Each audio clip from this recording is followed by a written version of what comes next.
Hello everyone and welcome back. My name is Talbak and we have another cast here for you. This one is from Tournament 8, a round robin matchup, the third round of the round robin I do believe. And we have our Protoss player here. He is, he is 3-0 at this point in time in the round robin, and his name is Hatfarm. And we go over to the Zerg base here, who is 1-2 at this point in time in the tournament, and his name is Hyperion. So a decent matchup here at the moment. It does look like Hatfarm does have the advantage coming in, or is favored to win rather I should say, but we'll have to wait and see. Upsets, they've happened before in the past and they will continue to happen forever. Just keeps the game interesting, I guess. Yep, at the moment I just posted about Tournament 9. I hope everyone has read the post and has signed up. Love to see you all out there, and we will get this show on the road once I have a full pool, or full pools. Looking for 24 people, I believe. Right now we're at around 9, I think. Not sure. Anyway, so far not much happening on the field, as you know, we have the pylon and the overlord coming out. There's the scout by Hatfarm coming in, seeing Hyperion hasn't gone 6 spool, seeing that he has decided to go for the extra overlord first. And there's the spawning pool as Hyperion is leaving. Did he see that?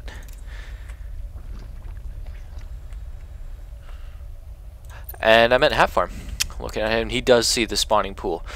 So he was able to see that. I'm having a little bit of problems with the buttons there. And the gas for Hyperion, we look over at the Protoss's base, Hatfarm, and we have his gateway and his assimilator on the way.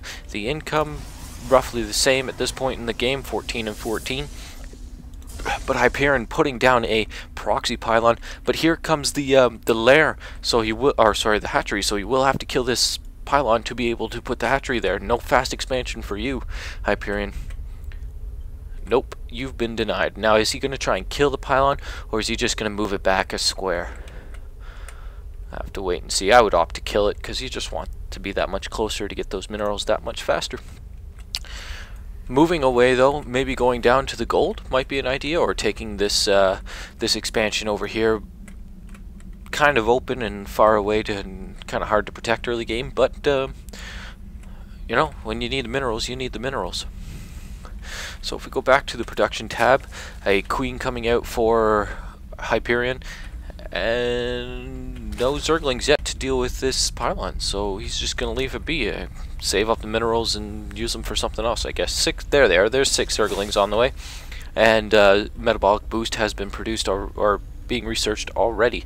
Warp gate technology is on the way for our Protoss player, who does have a Overlord Scout in his base. It's probably just going to chill out there. I like this move on this map because it's such a short distance for the Overlord to get there. If you're Zerg right off the bat, first thing you do is just send it over, and there they are. The Zerglings are taking down that pylon so he can put up his expansion.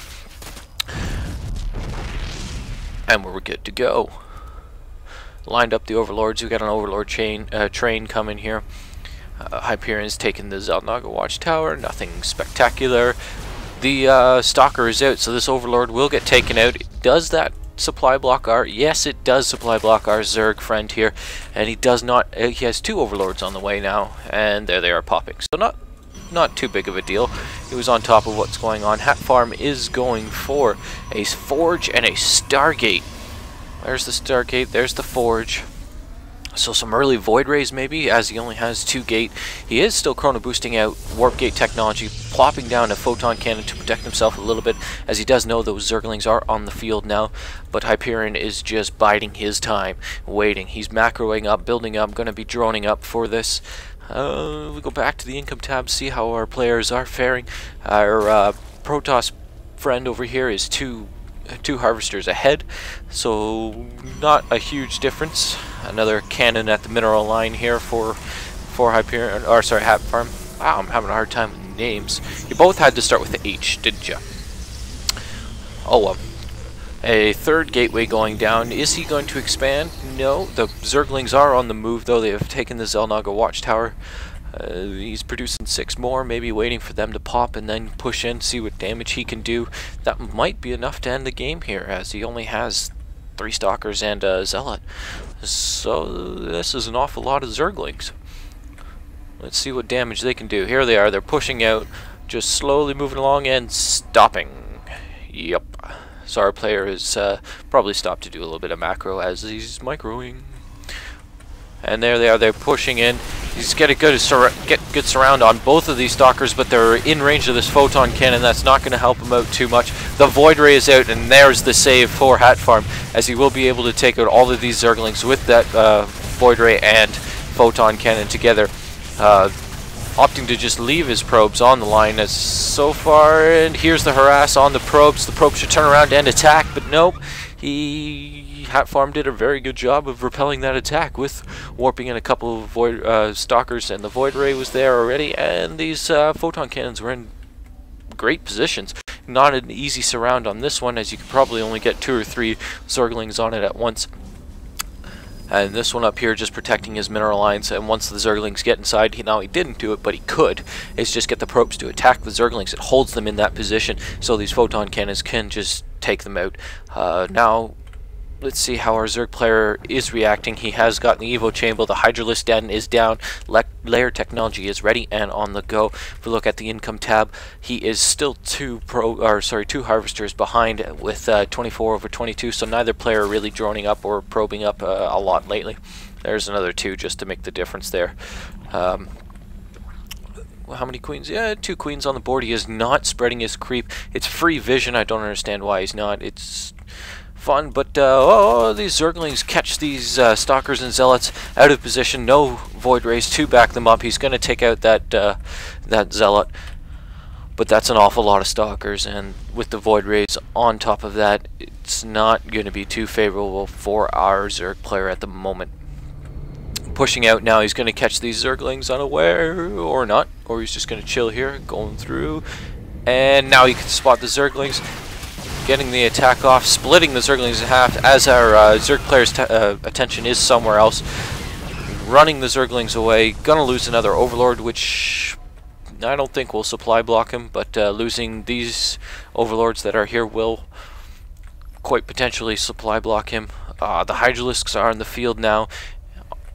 He should bring these zerglings down to hang out with the Hydras, but has not yet. Hydralisk, a great counter to gateway units and void rays. So far, playing to his strength, to the Zerg strengths right now is Hyperion. A good counter. No upgrades yet. No, not at all for either player. I don't believe. Let's just double check before I sound like an idiot. Nope, no upgrades for either player. These the Hydralisks ran away.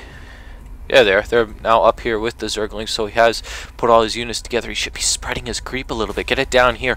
The Hydralisks are so slow, but on that creep, they can... the creep just helps make up for it, let's put it that way. And when you're banking that much energy on a queen, I'd be producing more creep tumors. But that's me, personally. Ooh. I heard something die, but I can't find it. So here we go. Now engaging. These zerglings are going to get a decent round on the stalkers, which is going to make them kind of useless. Focus down these void rays. Come on, focus them down. There they go. There goes one. And the other.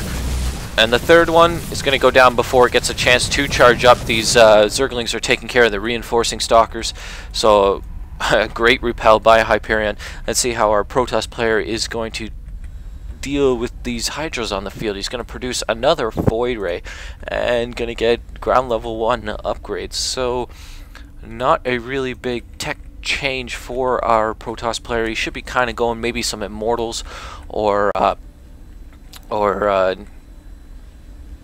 what's the word? Colossuses. Yes, robo technology is the counter to these Hydras. Opting not to go for that, he's just going to try and produce as many units as possible. You know, just having more units than the other guy usually makes you win, no matter what kind of units they are anyway. But our Zerg player is so far ahead. If we go to the... oh, I can't remember the name of the tab I want right now. Which tab did I want? Army? There we go, Army. That's the one I wanted. Whew, I haven't touched that one in a while. Our Zerg player is 84 supply over the Protoss is 39, and that's Hatfarm is the Protoss and Hyperion is the Zerg. I know I keep referring to them as otherwise, but I don't care. the ground level 1 upgrade's almost done. He needs to get some charge lots. That'll help him out against these Hydras. Be able to push past the Zerglings before they get a surround on you, and get up into the Hydras and do some damage with the charge lots. Or even blink for the Stalkers, so that the Stalkers can get out of the surround once the Zerglings have, you know, surrounded them. If we go to the income tab, both players have droned and probed up a little bit, so we are 36 over 32 in favor of Hyperion, our Zerg player. This cannon being able to snipe just that spot. Producing all of the Zerglings. Zerglings are gonna... He's got to keep his army together, though. He's gonna catch this Protoss player kind of weak, but these cannons are gonna make a hell of a difference right now. Backing out, a good choice. Pull him away from the cannons. Right now, what you could do is probably even rush up inside the main and take that out. You know, I have to go for the natural expansion. And is our Zerg player expanding? No, he's just checking it out with Void Rays. He's got a ton more Hydras over here with a few Zerglings. He's still producing that much, and why shouldn't he? As the Protoss player hasn't changed his strategy, so neither should the Zerg player, as he's countering it well. Some decent shields going down, stopping the concave from the Hydras. Wow, I'm really gotta get better at talking, I guess. I don't know. Whoever suggested I should cast games is idiot. Dropping more gateways, and there's the Twilight Council for blink and charge. A perfect idea. Maybe even get some storms. Some storms would devastate this army right now, as it is quite Zergling and Hydras. They just don't have the beef to withstand things. I mean, Hydras do a ton of damage, but they are only 80 health, which in StarCraft 2, uncompared to StarCraft 1, they're just not beefy enough to take the hits. That's why you need to mix in some roaches sometimes. Put the roaches in front, and they just tank a lot of the damage, we'll say. Again, still saving up the energy on his queens, not producing creep tumors, not producing larvae as quickly as he could. If we look at actually the Protoss player, and he is not using Chrono Boost, which I have to say is one of my pet peeves. I love Chrono Boost. I use it all the time on everything. It doesn't matter if you're not doing anything, just Chrono Boost buildings, and if you're waiting for warp gates, just Chrono Boost them. Even if you don't have the money when the warp gates are ready, it just means that as soon as you have the money, your warp gates are ready to produce. This army is kind of massive. If we go back to the army tab, it's 132 supply over 83 in favor of Hyperion. I don't know if this Protoss player is going to be able to deal with this. He's got a few Zealots, he's got some Stalkers. He's going to go the long way around, though. I guess he's checking to see if there's a gold expansion here. Not a bad idea. He's going to get a free Overlord. But Hyperion has put down his third here. He needs to hold this.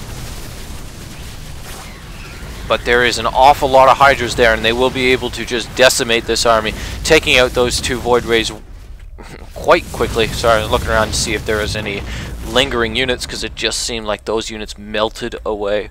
So Hyperion still producing Void Rays and Stalkers.